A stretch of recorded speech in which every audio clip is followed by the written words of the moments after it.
Welcome. The following podcast was recorded live at the 10th National Eucharistic Congress in Indianapolis, Indiana.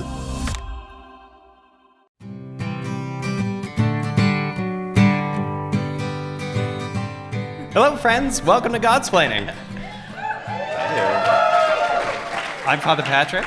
And I'm Father Joseph Anthony. And we are so pleased to have with us Katie Prejean McGrady, our special guest. Because when you all get together, what you quickly realize, and I'm sure many of you have been experiencing this these last days, is that things are always better when you find more friends. So I said to Father Joseph Anthony, people are going to be there. We should find a friend. We need a friend to come and join us. We need friends. That's the thing. We need them. Luckily, I didn't have to go make a new friend. Because new friend making is hard. No new friends. So we have a very faithful friend. I've worked on a number of different projects with Katie. One that we've done recently, if you haven't seen it yet, is Katie's OSV podcast, Like a Mother, where she shared part of her life. Many of you know her from her radio show or perhaps from one of her books, but where she shared the special dimension of her life as a mom, where she was sharing about motherhood. So as we begin this episode then, friends, No new together. friends, old friend. Old friend. I've fed you in my house. True, real friend. I know how to use a microphone, but I don't know how close I'm supposed to be. Yeah, am I good right here? Right, scoot forward.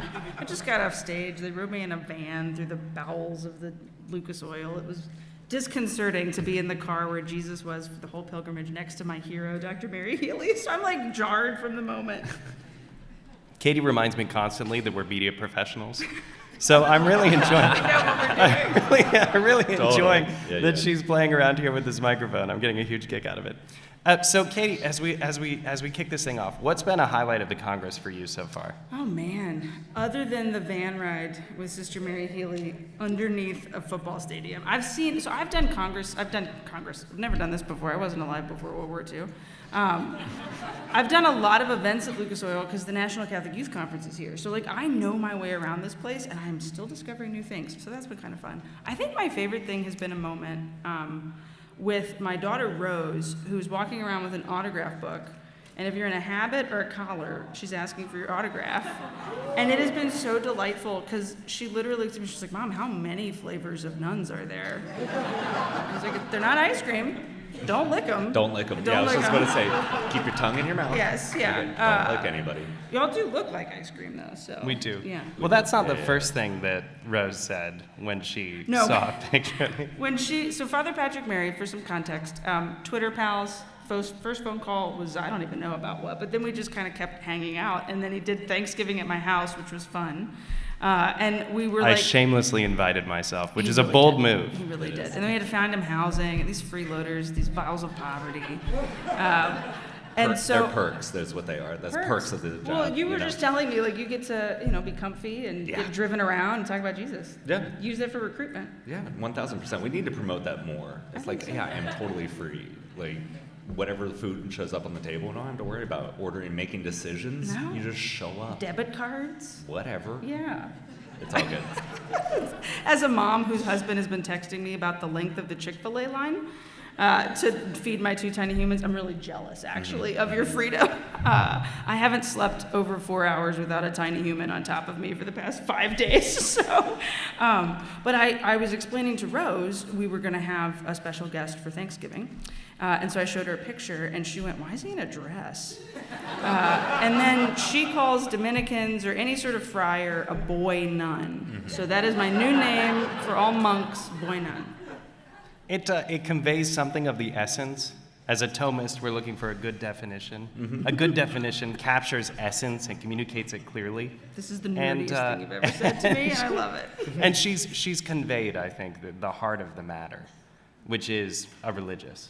Yes. Yeah. Which you are. It's excellent. Was that a question, or we're I'm celebrating Rose's domestic genius. They're both little mystics. Claire last night looked at me and she said, "Is that Jesus's mom?" Pointing to Mother Olga. Which kind of, but also his wife. So let's be careful here how we're. It's been a joy. This is just more evidence that all children, I have all so many children things are racing naturally through my head right now, and I'm like, I have a microphone in front of me. I should say. There's a joke we're all thinking of, but we're not going to make it. Yeah. Oh my gosh. I have such little sleep. I'm surprised I kept my how mouth are shut we on functioning? that How are you? You're like running goodness. liturgy. Yeah, You're on yeah. a bullhorn loading people in. How's it been for y'all?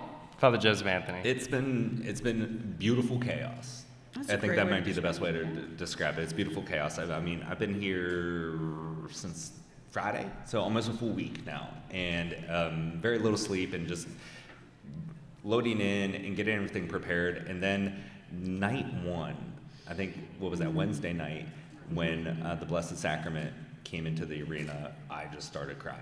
Yeah. And I didn't know if that was because I was so exhausted, but you just saw everything come together. And it was a beautiful moment, and it's like, that's what keeps you going. But standing on that arena floor and looking up and seeing, oh my goodness, this is really happening. And it's been a heck of a ride, and there's still a lot more to go. We got a lot in front of us. This is like, what, day 2? We are, I mean, I think all three of us, our schedules are so packed. We're just on one thing to the next, and it's a lot of fun. But the liturgies, luckily, have been, I mean, they're always very beautiful because the Lord always shows up to them. But as of this point, we haven't had any major catastrophes or anything, so we're just trying to take it one step at a time. And They didn't drop the monstrance. That's always my biggest fear with a procession in is, are we going to catch him if he falls? And he's been in worse places than a stadium floor, but they've held him very well. Jesus is, we're media professionals. We're media professionals. Also home of the 5-star Thanksgiving dinner.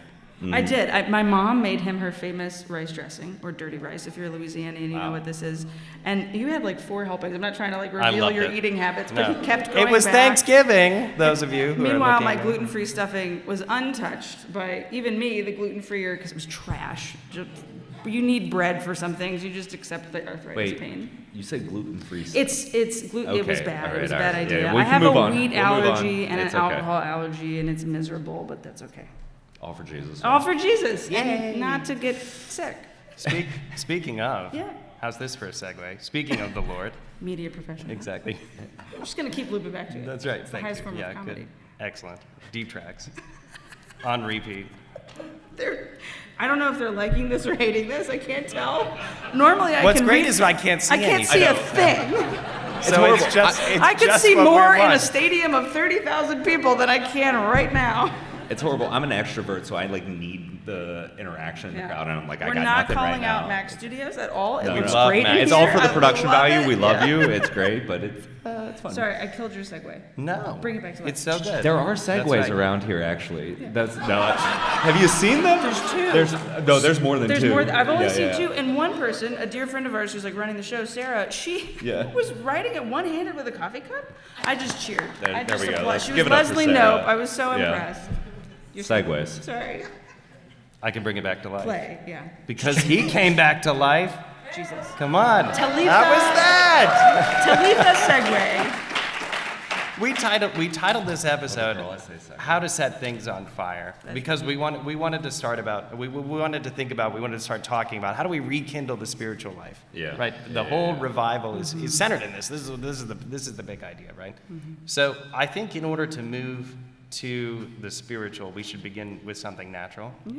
Very optimistic of you. Yeah. And I would like to hear about a fire from your life, Father Joseph Anthony. Yes, thank you so much for asking. Fire in my life. I'm a little bit of a pyro, and I'm going to tell 2 stories here. I know you asked for 1, but I'm going to give you 2. Here's 3. Anyway. Dominican. The first story I remember about fire is I was a young kid, probably like 4 or 5 or something like that. And I remember I was young enough that my father at Mass was like, I was like standing on the pew in front of him, and he was like holding me up there.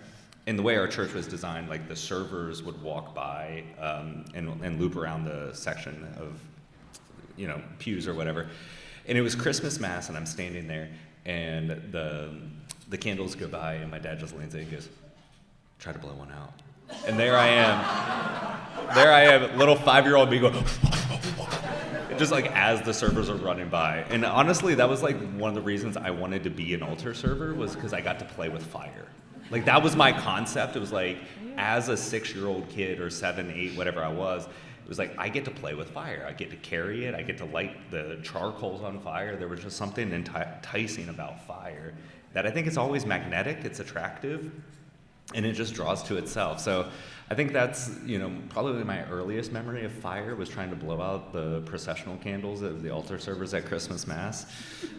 Those weird, like, core memories that stick in you, And then the other one I remember was when I was in college. We actually, a bunch of college buddies and I we got back from the Christmas break, and we had our old Christmas tree in our house, and so we took it out into the backyard. It was like a 12-foot Christmas tree, and we got a bunch of other, like, things to burn, let's just say, accoutrement, and we lit up this Christmas tree in the backyard, and a 12-foot Christmas tree goes up very fast, especially when it's been sitting for a Christmas break of a college.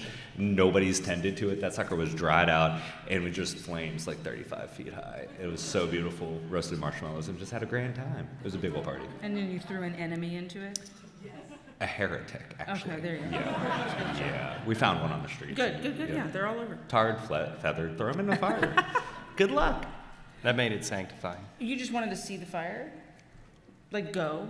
Like this big fire? Yeah, we just was like, this is going to be a grand fire. And so we got all of our buddies around and gathered everybody in the backyard, 12-foot Christmas tree. I think we even got doors from Home Depot that they were going to throw out. So we leaned the doors over top of the tree and then lit the tree up. And so you saw fire racing up the doors. It does. It really goes. It moves a man. Yeah, it does. It scares a mom, but it moves that a man. scares you? Yeah. Oh my gosh, I was like, we have it's a one of my fireplace. most joyful moments is watching Just standing fire. there. Was this pre-social media, or did it go online? Social media was in its infancy. We didn't put it on there. So it wasn't Father Joseph Anthony feels good about the fire, old school meta Facebook? No. Okay. We have a fireplace, and I don't let my kids near it. Really? No. Well, I mean, they're little girls, and they're like, ooh, fire, and they're going to touch it. So we have a grate, and we have to, like, contain it. I don't want my children on fire. I don't want them on fire that's either. That's a trip but to the ER. Yeah, we work for the church. We can't afford that. That's true. But fire scares me because I'm a control freak. Interesting. So did y'all contain, like, did you have boundaries, or did you just trust that it wasn't going to blow up the neighborhood or start a forest fire and end up on CNN? Yes. How? I don't know. I was in college. You think I thought I that don't through? think Like, there was definitely not that much. there was not that much thought through. I was like, burned we were the like, we have a Christmas tree to burn. Let's go. Let's go. We lit a couch on fire in college with one of your now brothers, Father Jonah. Yes, I knew as yeah. Micah. A hillbilly Thomas. A hillbilly Thomas. Playing across the street right and now. like a proper hillbilly, found a couch on the side of Old Mill, the UD like apartment complex across Oh my the gosh, street. yeah. I got there. I play the fiddle. Oh, I think Jesus is about to walk past. I hear bells. Spontaneous procession. Pause. It's 3, 2, 1.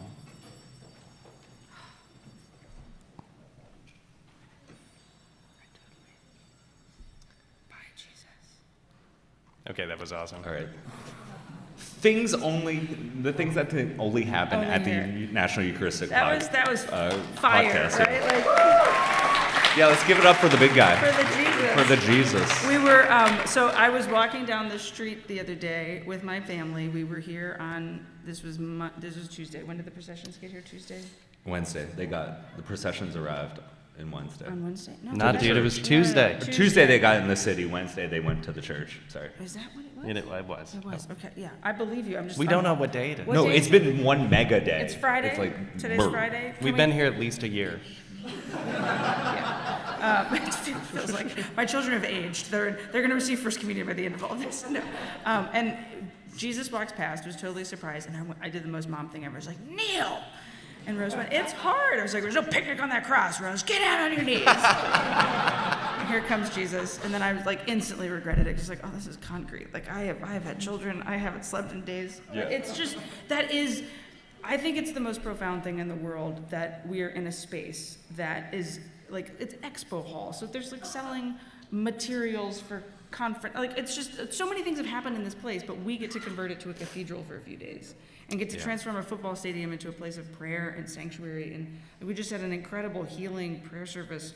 And I just was like standing there in the corner, like, okay, in a few months, Taylor, I've watched her whole show bootlegged on YouTube. She's going to walk over here and she's going to go over there and then she's going to go over here. But right now, Somebody's arm is being healed. Somebody's bitterness is being released. And like, she's great, and I loved the swim trials, but like, we get to claim this for the Lord and maybe transform this space forever. That's fire. It's true fire. No containment True of fire that. right there. Yeah. No, that's going to spread. That's wildfire right there. Big So as I was Little thinking skid about rounds. my story of fire, I was rolling through a number of them that I have. And just before we began recording here, I saw one of my scout leaders from Boy Scouts who is here in the room with us. And it made me think of the time that I cooked a spatula all the way down. Yeah. So there had been a pot, I think it was bacon grease or something, and it had just been burned to a crisp, right? So because it was grease, I thought, oh, well, we'll just heat it up and then we'll dump it out or whatever. But I left a plastic spatula in it. Like one of those, like, Yep. Yeah. Oh, yeah. Oh, yeah. And it turns out if you heat up a pot of grease and leave the spatula in it, it will cook down to a stub and catch on fire. Pro tip. and this was a Boy Scout camp? This was a boy. Yeah, this was So a your Boy mom Scout wasn't camp. around? No, she wasn't. Okay, good. Yeah. But she knows the story because one of the scout leaders saved the spatula stump, unbeknownst to me, and presented it to me when I got my Eagle Scout. Oh, that's good. That's That is good. good. And then you turned it into one of those things that casts water That's at right. church, right? Like you Yeah, put- not what yet. are I they should do called? that. That would be That's a great. great- And aspergillium. Aspersorium. Oh, Aspersorium? Oh, sorium's the That- odor. that's Aspergillium. is the thrower. Yeah. Can we make that happen? That would be Somebody great. can The do that spatula. at this conference. We've The got a lot holy, of the talented holy people. spatula of The holy Godsplaining. Did this is a water question now because I Fire to work water. in media, so I know how to make segues. Media professional. Media professional, Yeah. Katie Prejean, no credentials whatsoever, left my Sirius XM badge because, who cares? We had a priest, he couldn't come to the Congress because he has COVID, so he had to stay home. He would do it with the leaves, not the aspergillium. So like he the could hyssop. Yeah, soak yeah. you, and Yeah. he would dunk it in and like fling it out. Go for it. And I'm a recovering female altar server, and so occasionally I would have to carry the asper Sorium. and There it is. would be drenched. That's why they make the boys do it now. I think so. Yeah. You Yeah, can't it's you nice. can't douse a lady in the middle of church. So, and That's a pro tip if I've ever heard one. Don't right there. douse a Don't lady do in it. church. Just don't do it. And if you see a mom bouncing in the back, don't go touch that baby's face. She doesn't want your germy hands. for all of our priest listeners. Somebody like tickled. Yeah. No, I didn't For mean our, you. for our seminarian I servers. meant the boomer yeah. grandmas, who I love. Oh, I'm gonna get us in so much trouble. We're gonna have so much hate mail. Excellent. We are sleep deprived. Yeah. Yes, Yeah, it's we good. are. In all of the stories of fire, something has to catch fire, though. Yeah, yeah. So if you're scoring doors from Home Depot and Christmas trees, if you're putting things in your fireplace Tommy in the grades, McGrady household, He grades students' graded papers is what starts no our way, fire. that's amazing. Yeah, he does. Okay, We have a that's box perfect. of them. Yeah. That's like got to be so satisfying. I think so, I'm yeah. definitely gonna That's ask a him about genius that later. idea. Yeah, it's like that's really it's good. recycling, kind of. Definitely. And Laudato Si. Yeah. Or even if your fire is bacon grease and a spatula, hypothetically speaking, hypothetical. you need something to catch it going. So Mm-hmm. what catches the fire going in your spiritual life, Father Joseph Anthony? What catches the fire?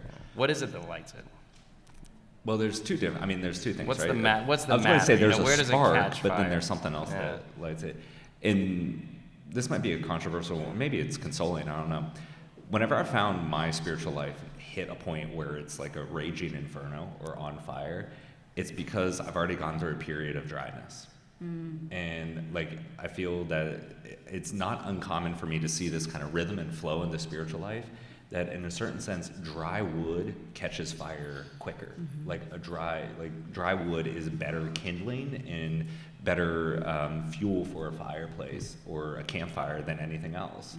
And so I've recognized in my own spiritual life that the moments where I really feel that my life is, on fire with the Lord and it's really a raging inferno is because I've previously gone through a period of dryness. And so whenever I find myself struggling or going through the dryness, I always recognize that, there's the gift of perseverance will allow this to come into be fanned into a full flame at this point. So it's one of those things that, like you said, well, what is it that catches fire? To be honest, it's my dry spiritual life. Like the dryness of my life at times is what causes a life of that's on fire with the faith. Yeah. What does that mean when it's dry, though? But how is it, can you nurture a dry spiritual life? Are you trying to like store things up, like wood is stored to dry out? Are you doing anything intentional, or is this just how you've received things? Yeah, I mean, for me, the way that I like the image that you just said, like how do you store up even when it's dry? For me, it's being faithful to the expectations of my vocation, right? So my prayer life and what's expected in the liturgy of the hours or the sacraments and those types of things, when you get discouraged or you just lack motivation for things, it's like you always have the fall back onto like, okay, what is my core? What's my foundation right here? And allowing yourself to persevere through that. So for me, that's the type of thing where it's like, there may not be a lot of fervor in my life or things at this particular moment, or I may be distracted or want to be doing something else or going somewhere else, but it's like not losing that structure of my life, that foundation of my life, specifically in my vocation, in my prayers. That allows you to continue to persevere, so that a crazy spark that, honestly, Wednesday night when the Blessed Sacrament came in, that was a spark. Watching this all finally come to fruition after so much, sleepless nights and nightmares, literal like nightmares about what's, the chaos that would be going on here, and then seeing it all come together was that spark. It was like, oh, this is the Lord pouring graces into me at this moment.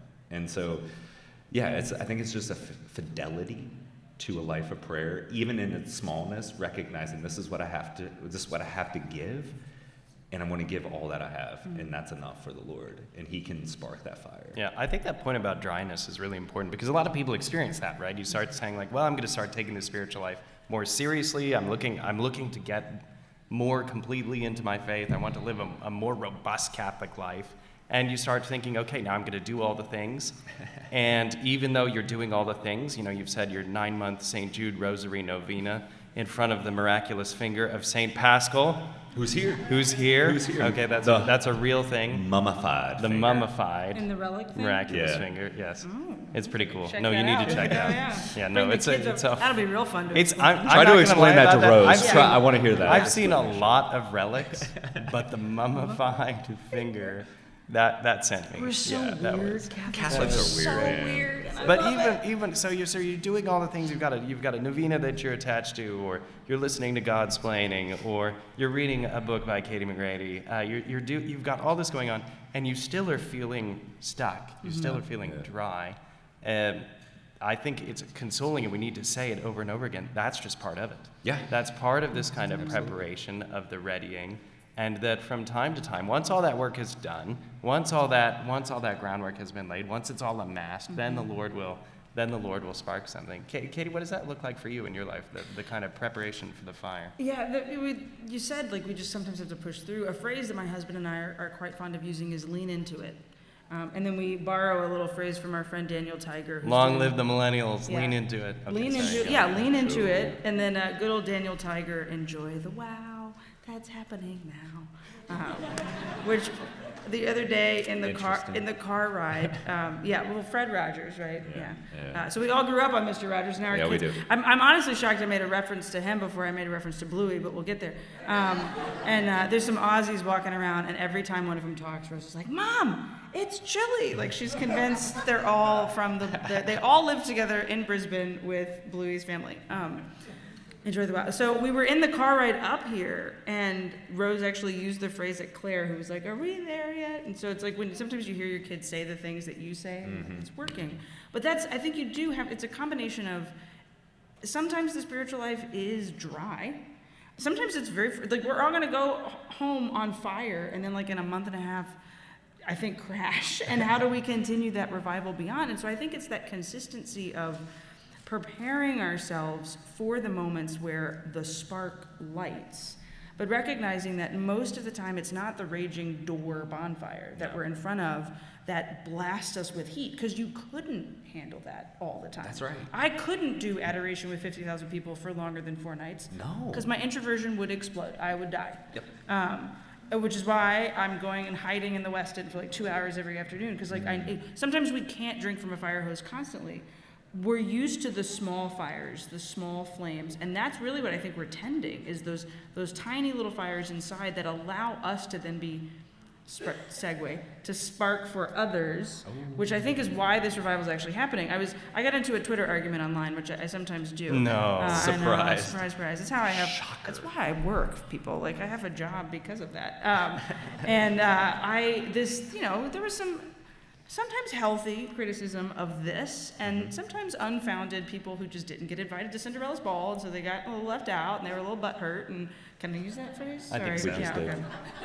Okay. Too late. Yeah. Sorry, Can't take editors. that Media professional. Yeah. Media professionals. There it is. Media professionals. I'll tell you the 2 stories of when I cursed on SiriusXM afterwards, so find me on the side. You got to buy me coffee to get that out of me. It was dumbed out, by the way. Like, it wasn't, I didn't get, anyway, we'll move on. I'm a media professional. I think the point is, the people who were criticizing were like, why are we here? To just like have our own little Jesus party? Yeah. Actually. That's not a bad thing. Like, why would we want to have a party as Catholics to celebrate the Lord, to where we can have a moment where, let's be quiet for a second because Jesus is walking past, and acknowledge the real presence, because that's what it takes, acknowledging the real presence in those surprising moments.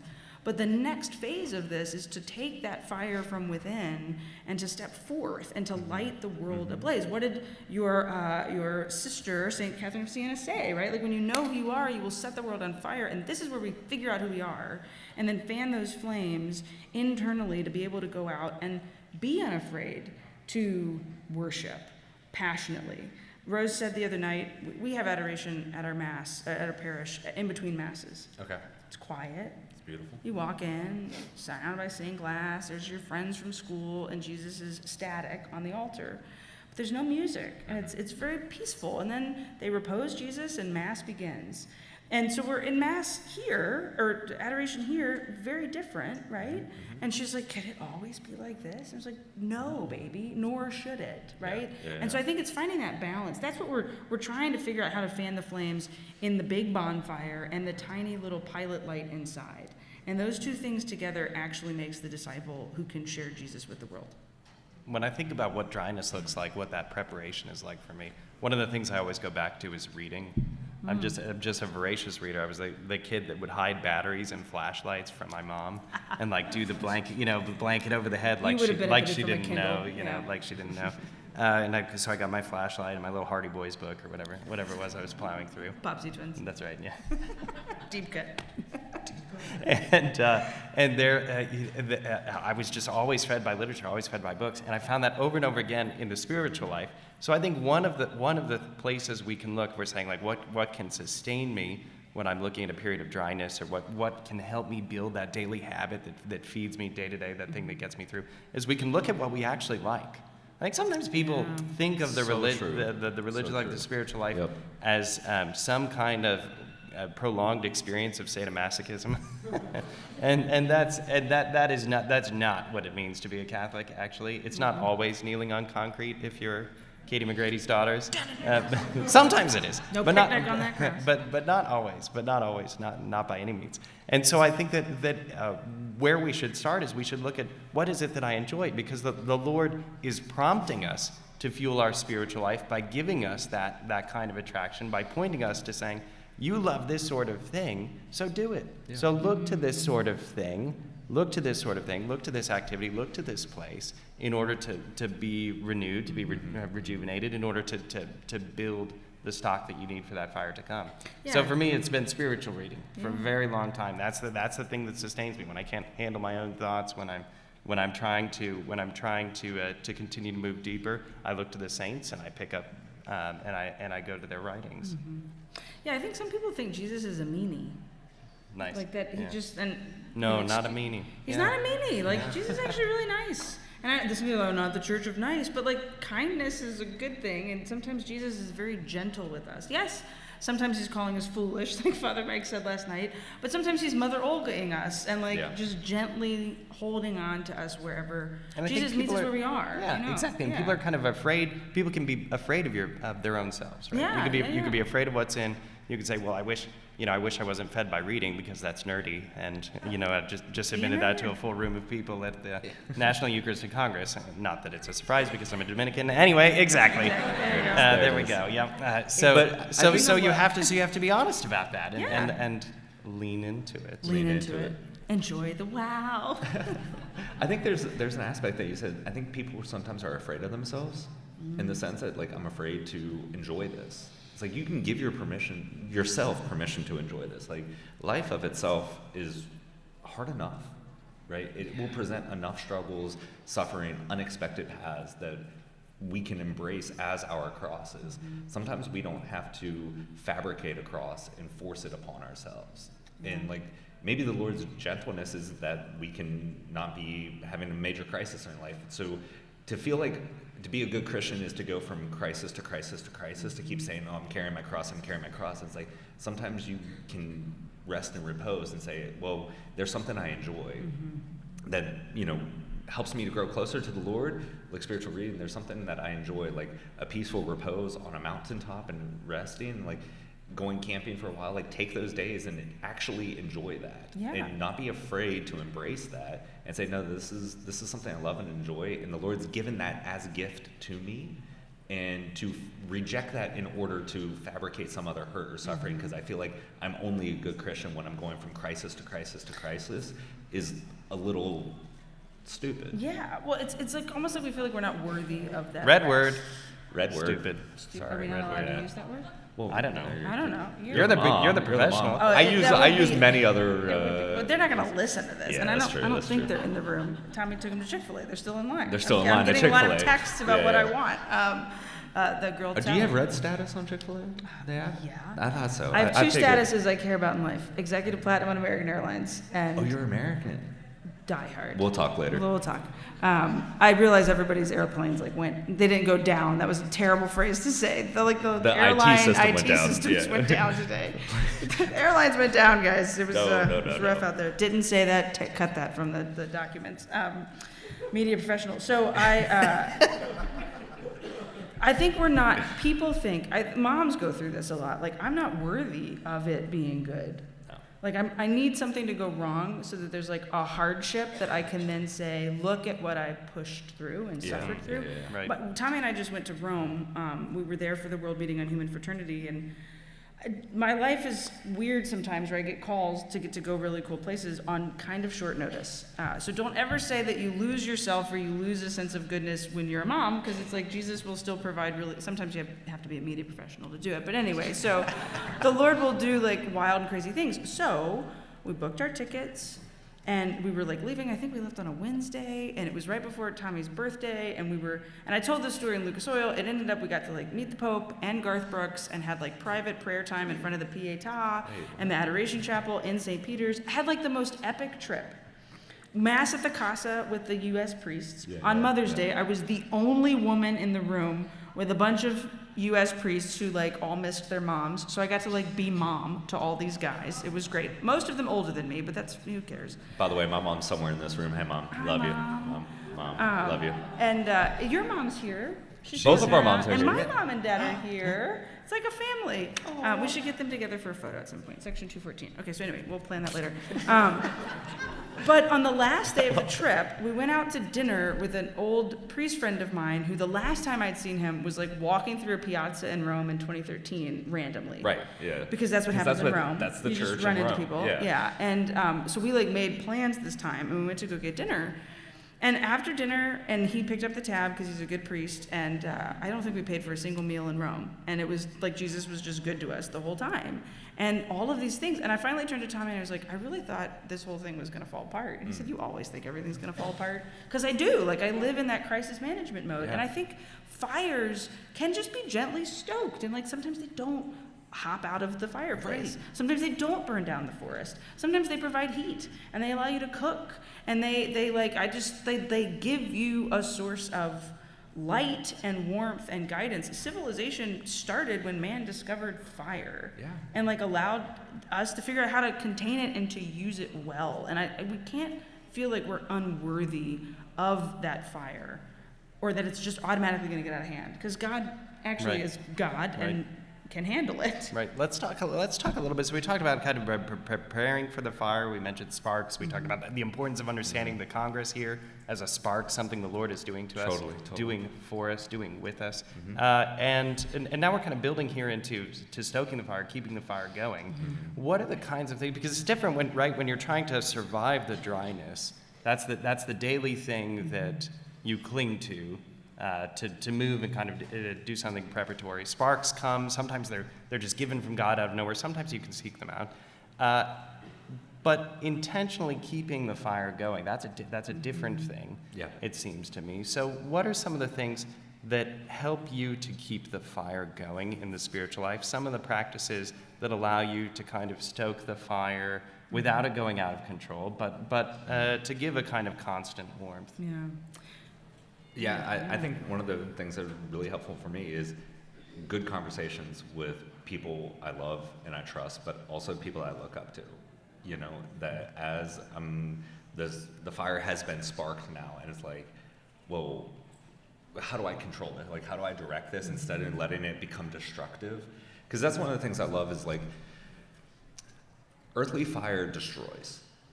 Divine fire does not, right? Divine fire, it burns brightly but doesn't consume.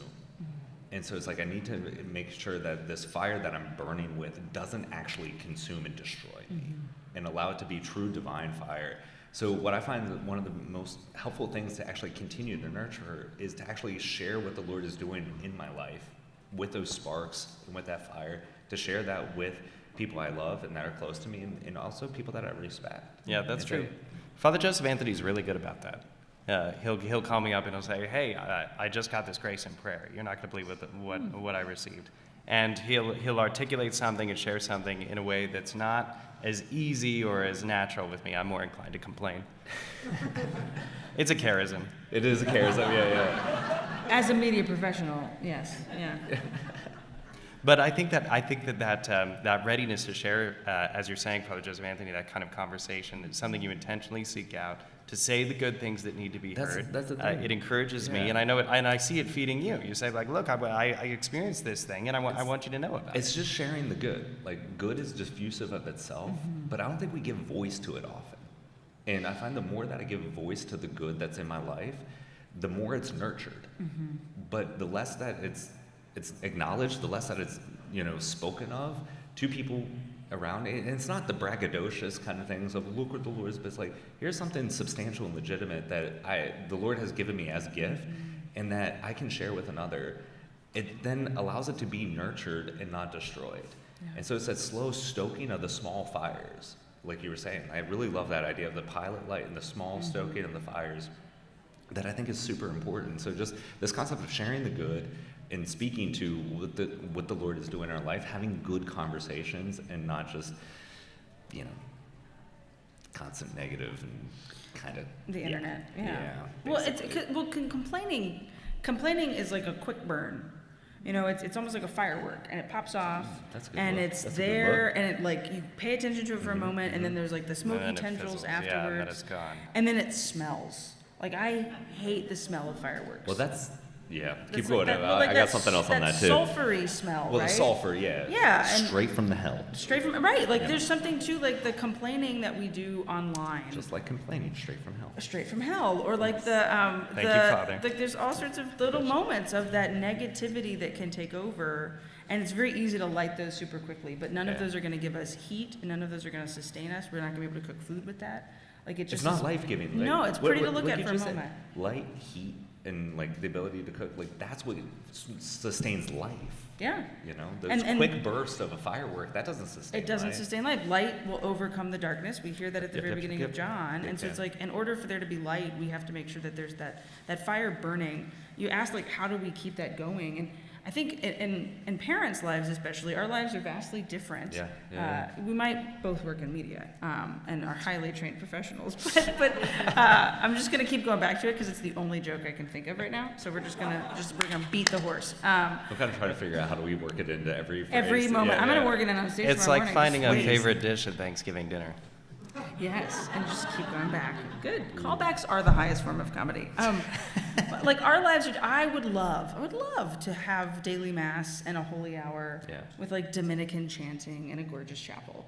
I have dishes and laundry and 2 little girls who are great, but demanding, because like they're human beings who cannot provide for themselves. Yeah. Rose can make Definitely herself- not boy nuns. They're not. Not No, boy nuns. no, just like girl moms, right? Like it's just so like to find that rhythm of spirituality, whether it's waking up a little earlier in the morning and doing a rosary before everything's happening in the day, or it's finding something on Hallow to listen to that will like get me through the washing of the dishes, or just silence. It's so easy. There's so much noise and so much wiping and so much bending down in my life when I'm at home that it's like, how can I sanctify these moments of wiping a nose or a counter or bending over to pick up the 10th pair of socks that I see? Like, can I find silence within that and say, like, Jesus, come into this place and come into this space? And I think we can all stand to do that more rather than pick up your, like yelling at them for the 15th time for something, or like complaining that there's a peanut butter spoon that's who knows how long that's been sitting in there. They eat peanut butter like animals. They just like eat it out of the tub. You haven't seen Dominican seminarians. No, I'll send them not. off. I do love peanut butter. Peanut That butter spoon is is- like God's gift to man. Yeah. And then peanut butter on a banana with a drizzle of Nutella will change your life. Drizzle Nutella. Yeah, melt it for 20 seconds in the microwave. Welcome to the Thank you Godsplaining so much. cooking Yeah. channel. Yeah, sorry. Mom. Should do a cooking demonstration. Yeah, I think Father Leo's Yeah, I doing was gonna one say, that's somewhere. another expert, They had to yeah. find like 3 We pounds don't want of a pasta. fire, Yeah. You know what my that kind cooking of demonstration fire. would be? Yeah. Would be open your app, go to the Taco Bell app, pre-order it, pick it up in the drive-thru. And then be awake all night in the bathroom. Yes. Do you guys And cook regret for it the yourselves? next Do y'all day, cook yeah. for yourselves? Like what's We do, yeah. A little bit, yeah. Do you have a favorite dish in the house? I go for a steak quesarito with the cinnamon twist on the side. And a Mountain Dew. And a 5-layer beefy cheesy burrito. And it's a Sierra Mist or Starry now. They got That's rid what I of go the with. gordita crunch wrap, right? Or Yeah, something. It was yeah, a yeah. sad day. I'm not quite. But you can do a lot on the Taco app. Bell order? I'm not quite Ron Swanson, but any kind of meat on a grill. You had me at Meat I'm very Tornado, Father. interested. Yeah. That was the first. Love the meat tornado. Yeah, had me. Yeah. I do think being attentive to how Media it is that we're professional. intentionally nurturing our spiritual lives is important, because other times we just end up talking about, what we're going to make. You just spend your whole life thinking about, did I go to Wendy's twice yesterday? How's that for a Baconators, deep baby. track? Baconators. Wow. I prefer Done. the Chick-fil-A grilled salad with a little bit of that Perfect. There you go. Chick-fil-A sauce. That's the thing. Yeah. So if you're not intentional about it, then the fire just dies out, and you wonder what happened. And you well, you end didn't up do talking about anything fast for food. it. Yeah, you didn't do anything for it. You didn't do any meal planning. No. And all you could do is run to Taco Bell for 4th meal, because you haven't made any other arrangements for 11s. your life. Yeah, Yeah. exactly. No, this is okay. Let's pull it back. Media professional. Media professional here. I have to do this on the radio all the time, so we'll get a caller. Lovely, not on topic. How do you find like the nugget? Here's my nugget. Not a man none. It's not a man none or a boy none. Taco Bell and Wendy's, and it's like sometimes I think it's easy to do the thing that's familiar. You like Taco Bell. Yeah. I like Chick-fil-A. You like Wendy's. The person who gets us that quickest gets a selfie on stage, right? Like that's $5 biggie bag. the biggie bags. Those yeah. are magic words. Or the frosty, chocolate frosty. But no, like it's easy for us to just go back to what's familiar because we don't want to be stretched beyond our comfort zone. Right. And it's very easy to devolve into this place of, well, Jesus, he wants what's good for me. Yeah. But then we kind of try to manipulate that even sometimes. And like trying to find this balance of, I want the fire burning. I need to make sure that this spiritual life of mine doesn't become so arid and dried out that it would become this like Tinder Box about to explode. Yeah. And I ultimately think like the question here was like, how do we set a fire? And I was gonna come in here and be like, light it. But really snobbily, like, do we have an hour of content out of this? Like, maybe. I went to the University of Dallas. Yeah, anyway. sorry, the Grand House. But like, but really though, like it's a matter of we cannot rest on our laurels when it comes to setting fires in our lives and in the lives of our children and the lives of people that we encounter. that it's a symbiotic work. The Lord is working in us. We are responding to what he is doing, and we are willing to share that with the world and not get lazy and not get lax, and like recognize the most effective and important thing any of us will ever do in our lives is share our love of Jesus. In whatever context that might be. In a habit, with my kids, sometimes on a stage, more frequently than not with perfect strangers. At Chick-fil-A. An encounter. Yeah, like if I say, I had a moment this morning where I had to talk to one of all these people walking around in the Quest shirts. And like, I've got the credentials to go underneath. And like, and somebody, and I'm sure they were tired, and like their hotel room maybe didn't have AC. Like, I don't know, somebody was yelling at him because they weren't allowed to go that way. And he was like, but my knee hurts and I want to go that way. It was like, and I could just tell this poor man who has no authority whatsoever, was just like, sorry, you don't have a purple cross. You can't come back here. Not the award, like the thing on your badge. And so I could tell he just had a really rough encounter, and you could see it right on his face. I'm about to go speak to 30,000 people, but it was really important for me to take a moment and talk to Glenn and just like say, like, you're doing a great job. Did you get to meet Katie Ledecky last month? Like, talk him up. I was like, are you going to be here when Taylor Swift performs in a couple months? And that witness, I could have been lax.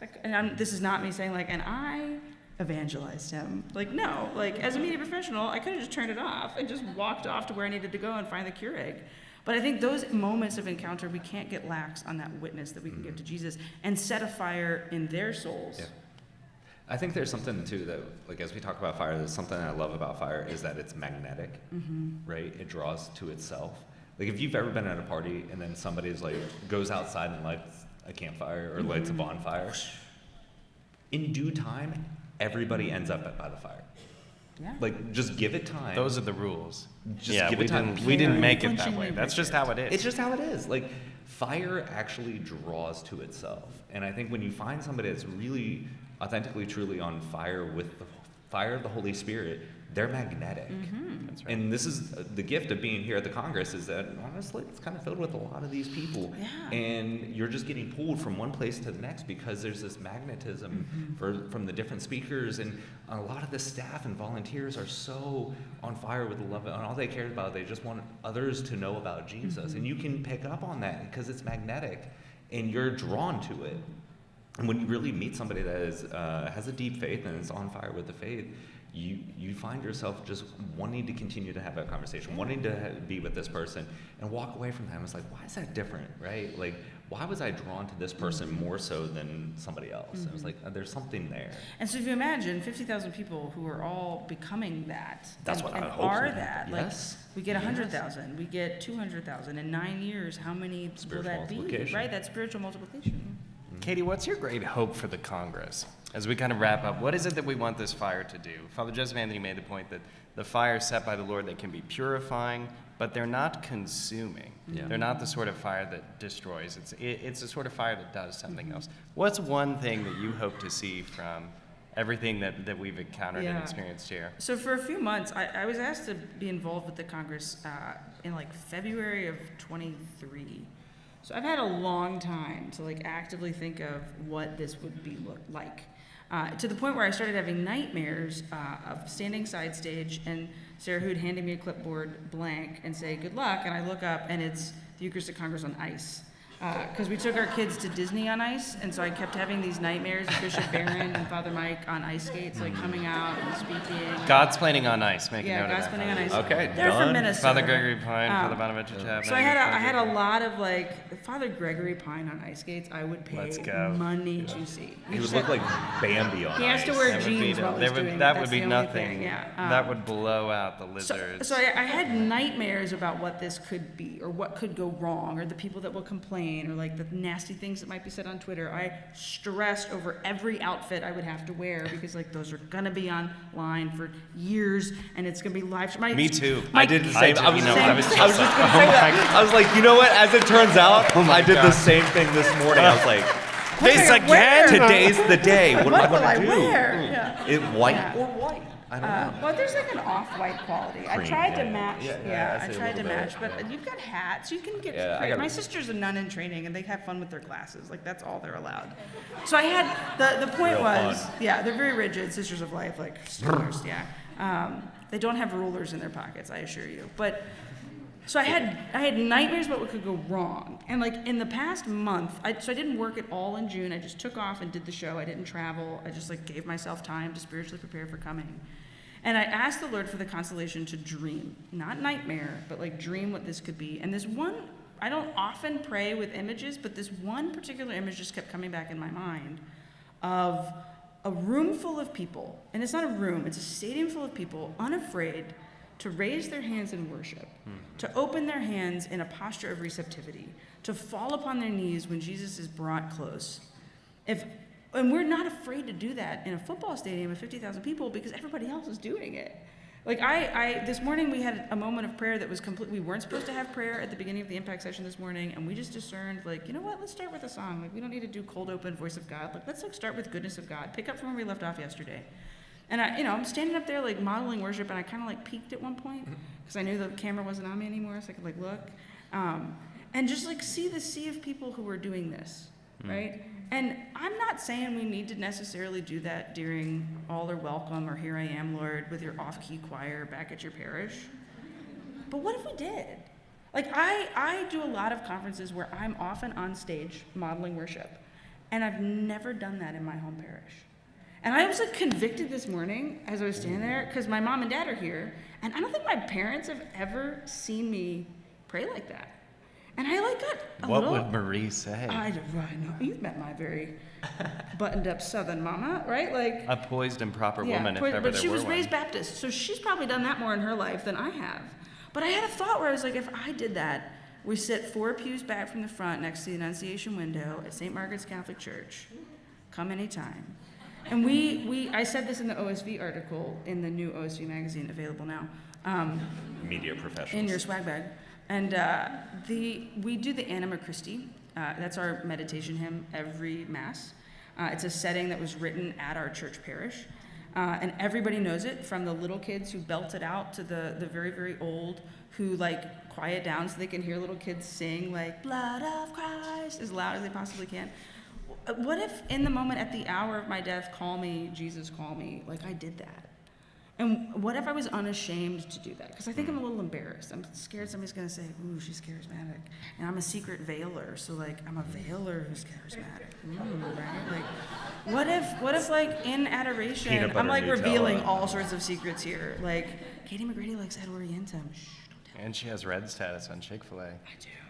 Yeah, and executive platinum is really what matters. But like, that's my hope. That truly, it's a posture thing. Yeah. But if every person just once, and maybe that's not your thing. Like maybe you're not a hand raiser, maybe you're a hand opener, or maybe you're just an eye closer, or maybe you're a swayer. But like, what if our posture physically and visibly changed in our parishes, to where people didn't think we're just going through the motions, or we're just like up, down, sitting, spinning around because like that's what we're being told to do. But like, Jesus is right there. I cannot contain that joy.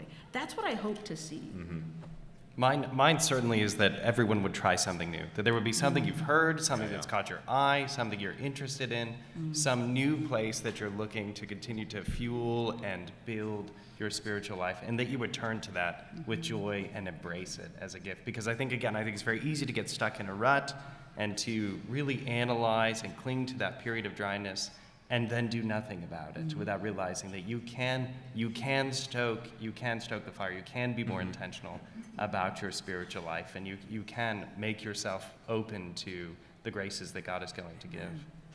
Yeah, I think for me, it's reflective of Lucas Oil Stadium right now. I know part of the vision of production and the vision of the conference organizers was to have there's a second stage in the arena, the B stage, that's right there on the 50-yard line, in dead center in the arena. And that stage is only used for adoration. We put an altar on and take the altar off every night, but it's a clean altar, or it's a clean stage, but when it comes time for adoration, it's right there. And so that means that the Lord Jesus is processed into the arena and is put right there at the 50-yard line in the center of everything. My hope is that everybody walks out of here with the conviction that Jesus is at the center of their life. And that whenever it is that there in the Eucharist is Jesus. And that they turn to him when they're struggling, when they're hurting, when they're joyful, when they're confused, when they don't know where else to go. And they're looking around somewhere, but dead center is the true presence of the Lord Jesus. So I think my hope is just a real deeper conviction that Jesus is truly in the Blessed Sacrament, and no matter what's happening, you can turn to him as the center of your life. And so that's my hope, is that a deeper conviction of the presence of Jesus and his centrality in our life. Amen. Friends, thank you for joining us for this special episode.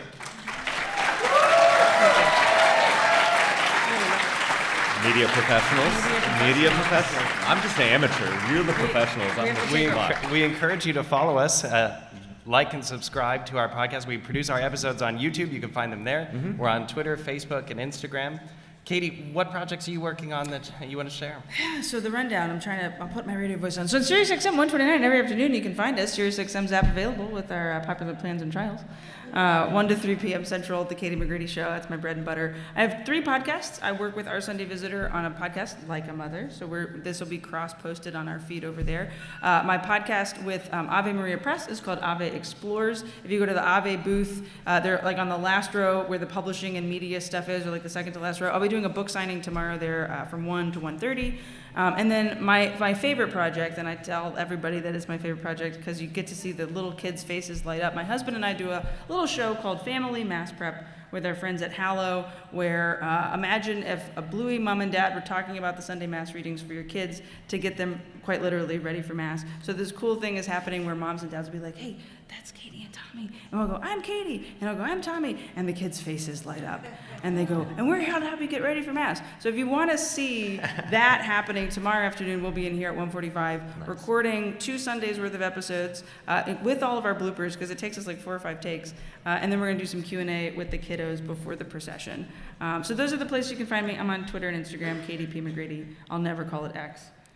Amy Coney Barrett called it Twitter in a decision from the Supreme Court, so it's Twitter for that. Exactly. Yeah, it's written in stone. And that's the last word. Amy Coney Barrett. We can't end on that. You need to say something else. Media professional, get to it. Do your work. Do your work. Friends, thank you again for joining us. We're so happy to have you here. This podcast was recorded live at the 10th National Eucharistic Congress in Indianapolis and was produced by Max Studios at the University of St. Thomas, Houston. Father Bonaventure, if you had to choose between getting Warby Parker glasses, subscribing to a YouTube channel, or flossing your teeth, what would you choose? Oof. I guess, to be honest, subscribing to a YouTube channel. See, folks, it's not as bad as flossing your teeth or getting Warby Parker glasses. Please subscribe to Godsplaining. Cheers.